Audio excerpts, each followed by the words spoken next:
next we have Vivek Padmaji. Vivek is the co-founder of Rock Lobster Games, an indie studio working on its debut game. He is a postgraduate of the Toy and Game Design Department.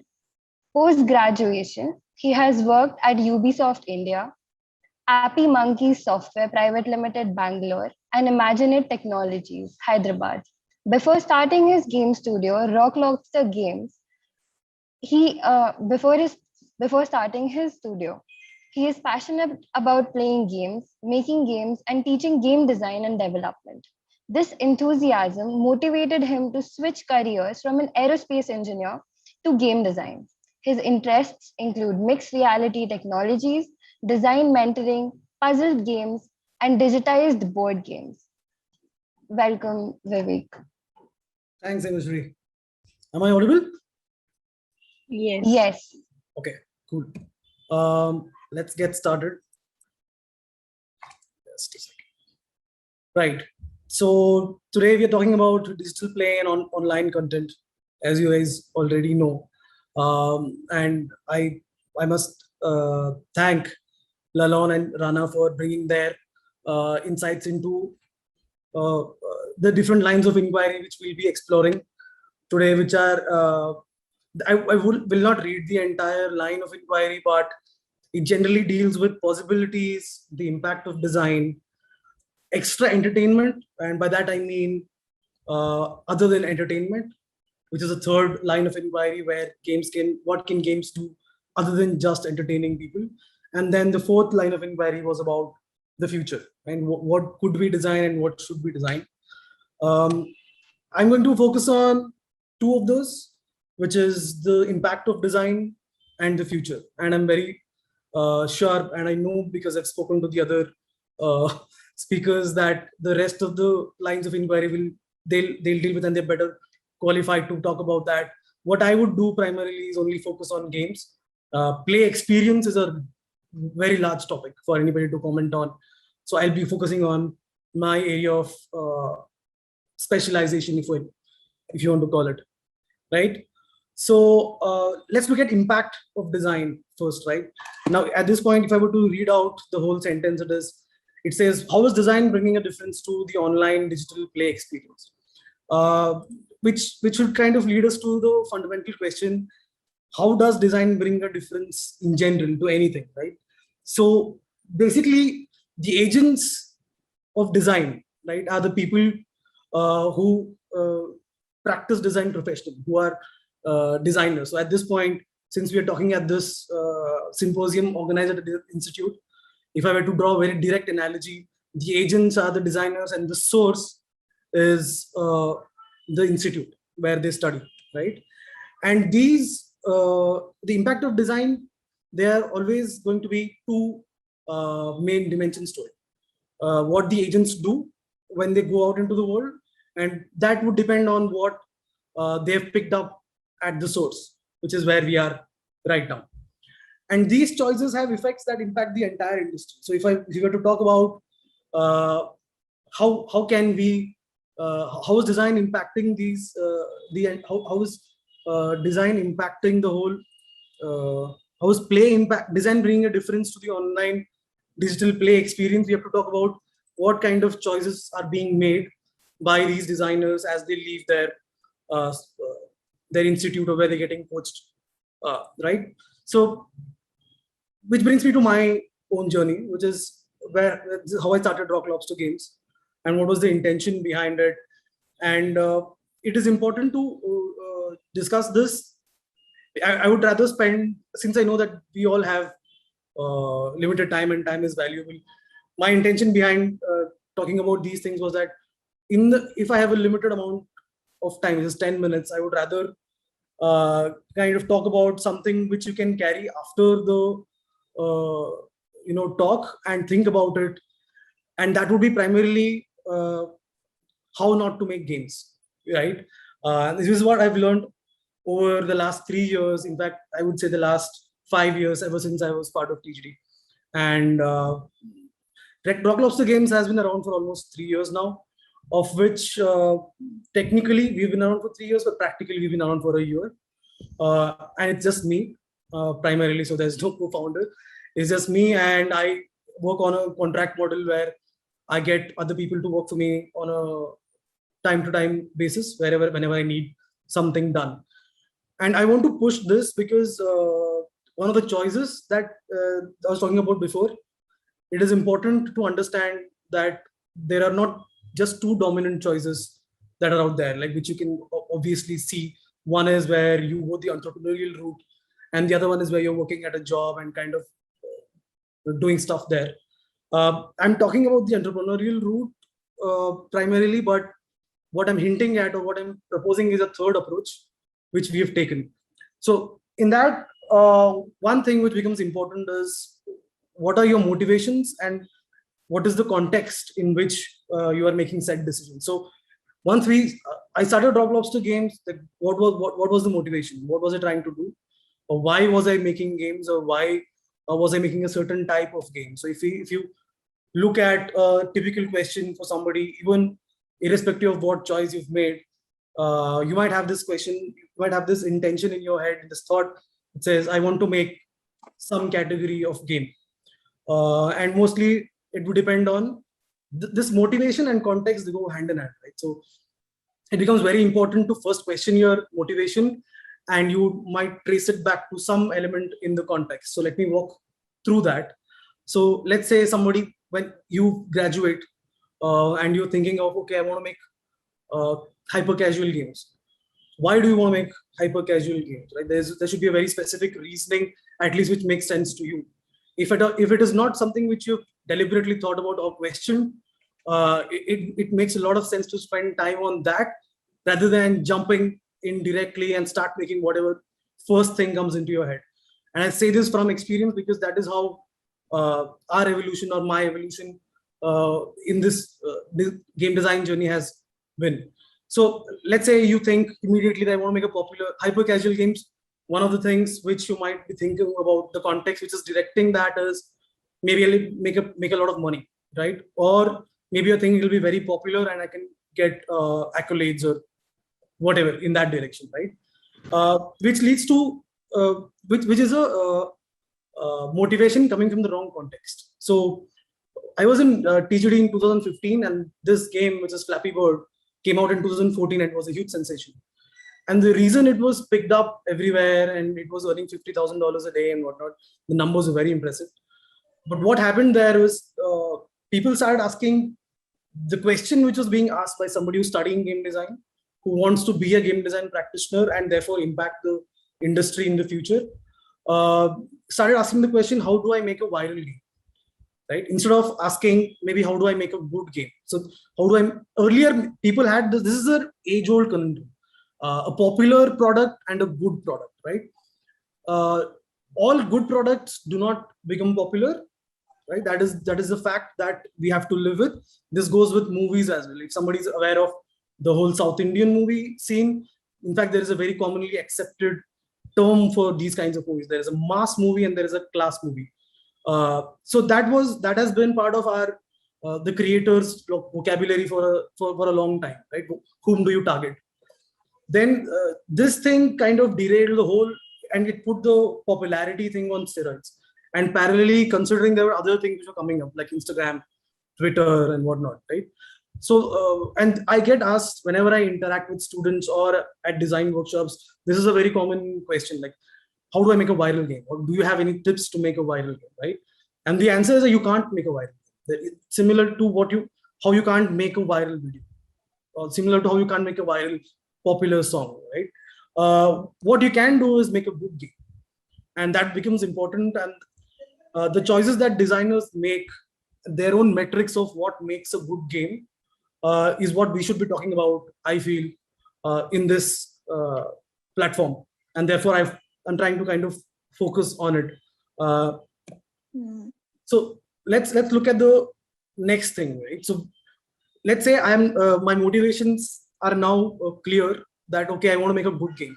Now we go to the context, right? How do I deal with the world? So here there are two different dimensions to it. So one thing is people immediately say, "Arey, the entrepreneur's journey is very risky. There's a lot of financial problems which go go along with it, and how do you manage that? So might as well do something and put something out there which is immediately successful financially or commercially. That is a problem only because we do not identify a third alternate. It is not all in or all out, right? So for me, I've been working on a plethora of things for the past 3 years other than just games. And the metric which I've been using to kind of get an understanding of do the game ideas that I'm coming up with, do they make sense, is that I focus on my peers, the feedback of my peers, more than what a general user might think. Right? At the beginning of your design journey as a designer, you should be focusing on what your peers think more than what the users think. If it's not popular game, it's not a popular game. Talk to a fellow game designer, pitch your game to him and ask him to critique it, him or her to critique it, right? And you will reach a phase eventually when you're successful, you established yourself as a very good game designer. You can then start focusing on users and talk about number of downloads. If a fresh game designer just out of his course starts saying about making a game and his metric is how many downloads I'm going to get, that is going to be a disastrous path to take, because the only two outcomes are, okay, you make a game, it has a lot of downloads, right? You've learned nothing new because it is probably by chance, right? Maybe if it fails, you've also given up now, right? Because your metric was, I wanted so many downloads, it has not happened, so I'll abandon this journey. So talking to peers or getting feedback from peers should be more important in the beginning of your design journey than talking to users. And not to sound insensitive or whatever, most people out there do not understand good game design, right? They only understand what they have. And they have not spent a lot of their time, 2 years of their time, studying game design. You've done that, and you know other people who've done that, and you should be ideally speaking to them and to get a very unbiased picture of where you stand. With that, we can go back to the second line of inquiry, where what should and what could we design, right? What sort of directions would you suggest we take for the future in terms of online digital play experiences, or the experience we could design or we should design, right? For that, I would say it is important going through whatever we have gone through so far. It becomes important that we understand where choices come from, because our choices now impact the future. And those choices do not come from skills, rather they come from motivations. So somebody who's good at coding is not going to make a choice to make games. Somebody who's motivated and loves games would make a choice to make good games, right? And I've seen this time and again. Even in my own batch, there were people who were computer science engineers who were very good at coding, who chose not to do games. I'm a mechanical engineer, an aerospace engineer. I have not done any form of coding but I knew that I love games. I picked up the skills that were required after I made the choice, which came from a motivation to make good games, and that came from consuming good games.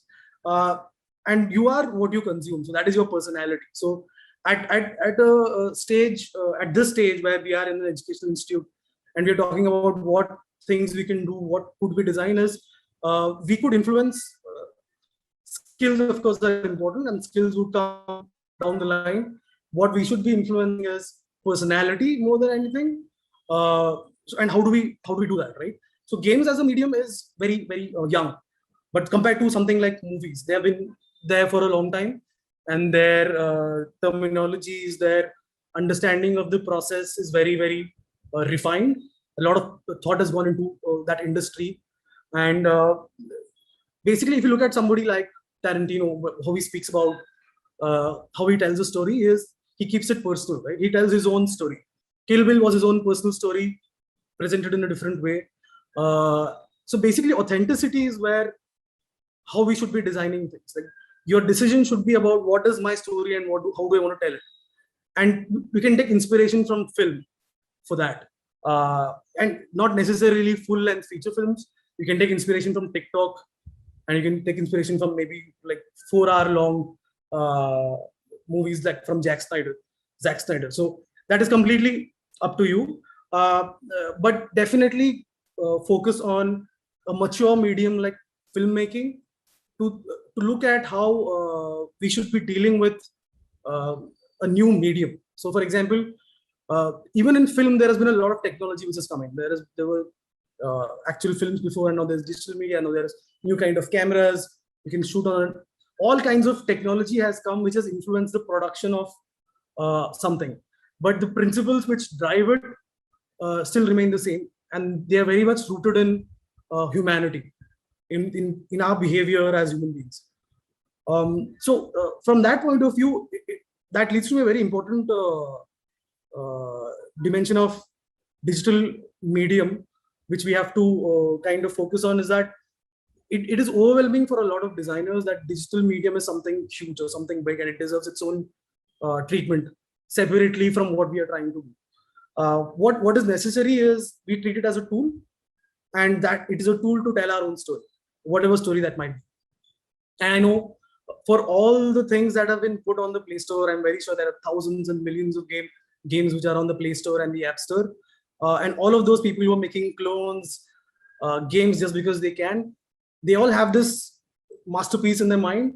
And the only reason that is not getting made is because they made this choice of not being authentic, rather being influenced by the context of the industry more than their own internal drives and internal motivations. And we are fortunate enough to be part of an institute where that is indirectly or directly being promoted. I believe when I joined TGD, I was very much on the other side, where I considered digital as the be all and end all, and did its own treatment and not really focusing on the experience, the story which I was trying to tell. And over time, I've learned how to kind of get out of it. And I encourage all of you to do that if possible. Other than movies, there are also recent explorations in storytelling in the way games can be made. And there is never a need to contradict one aspect of a game with another, right? So if you look at a game like God of War, it's a fighting game, right? The God of War series has always been about raging out and killing a bunch of people in the most spectacular ways possible, in the most goriest way possible. But then come 2018, the same guy who wrote the first God of War and the first was associated with that project came back, and they needed to reinvent the franchise, right? And there was this lack of originality which was driving that series into the ground. And this person comes in and he has lived his own life and he's had a kid, and he wanted to tell the story of his fatherhood through God of War. And now, and if you look at the reception which God of War received, you would know that it really worked, and people connected with it. So people do not care if it's a fighting game, and they do not care if there is a contradiction, that there is an emotional story in a fighting game, right? Similarly, look at Journey. Right? Journey is a multiplayer game, and it's nothing like Fortnite or PUBG, which is another category of games, right? And Journey is telling a story. It's telling a story of the journey of life, and the way they've used the mechanics in that game is that there are other people who are joining the game, and there's no need for a lobby. There's no need for a username or some weird cap on their heads or whatever, right? The only requirement the game has is there are certain levels where you cannot go or clear that level alone. You just have to find somebody else, and you don't know who that person is. You have no idea where they're connecting from. You have nothing else other than just a representation of them in the game, and you stick to them like whatever, like they are your last source of oxygen or whatever, right? And that is how, and that kind of a design only comes from authenticity. It doesn't come from when you start thinking about what can I do with online stuff, what can I do with this technology where I can sync things. And this can be seen very widely in movies, and that's why I recommend that you go back to movies. So James Cameron had this idea for Avatar for a long time, and it was independent of the technology. The technology caught up to this idea instead of the other way around. And the more and more I engage with people, the more I feel people are trying to make stuff for a digital medium. In fact, the digital medium should be creating stuff for you, the story that you want to tell, right? The other recent explorations are Firewatch and Portal. And I come to Portal because it's a puzzle game which has a very existential story backing that up, and which has a godly figure called GLaDOS and all that. I encourage everybody to play Portal, which kind of led to my first game, which is Chesscape. It is my story of dealing with an existential crisis. Right? It has the scene which you can see on played here is that there's this entity which is talking to a person who's dead, and then he's talking to this entity, and that entity is making fun of him for trying to find his purpose. And then there's a long dialogue which goes on, and then there are certain truths which are my experience, which are being kind of captured in that game, right? So I dealt with existential crisis in a certain way, which only I could, and that is what I think. What the industry, what the future needs is more authentic experiences. Whoever I talk to, you do not need to make the next casual game. You don't need to make the next Flappy Bird, because anybody can make it. What you need to do is to tell your own story, and use the medium to bring whatever is in your head, and put it in front of people, right? And that is where that is how you're picking the right tool. So you have a complicated story, you have all these visuals in your head. Maybe you are unable to put it in a board game. That is when you pick a digital medium. So the medium always comes second. And as a closing thought, I would say, but one must always be in service of the craft, not the other way around. And it's important to understand that, because the approach which seems to be the norm is we are using games as game designers to make our own livelihood or whatever, right? So games are in service to us, rather than designers being in service to the craft, which is games. How do you make a good game? By keeping everything else aside. And one of the things which I have to kind of emphasize on is that we have to separate this mixing of passion and living, right? Your livelihood, the mundane aspect of it, and the mystical aspect of it. So your passion towards game is a very mystical thing, and your mundane requirement to have a living is kind of bringing it down. And the approach you take to kind of address that is you separate them. So I work as a UX consultant. I create VR experiences for companies, and I even work in real estate, right? So I do all of this so that I can make my games at my own pace and tell my own authentic story, right? And it might sound crazy, right? It might sound very counterintuitive, because when I decided I have to make my own games, I had a lot of choices. Like, not to discount the importance of any of these choices, but you could have made educational games, I could have made serious games, I could have made any type of game whose motivation is more anchored in the context of the industry rather what I want to tell, right? So geniuses are always banned as crazy, but if you're a genius or not is actually not your call, right? Somebody else is going to decide it, but the craziness is definitely your call. You can choose to be crazy, and I encourage people to be as crazy as they can be, because the world needs more authentic experiences. Thank you so much.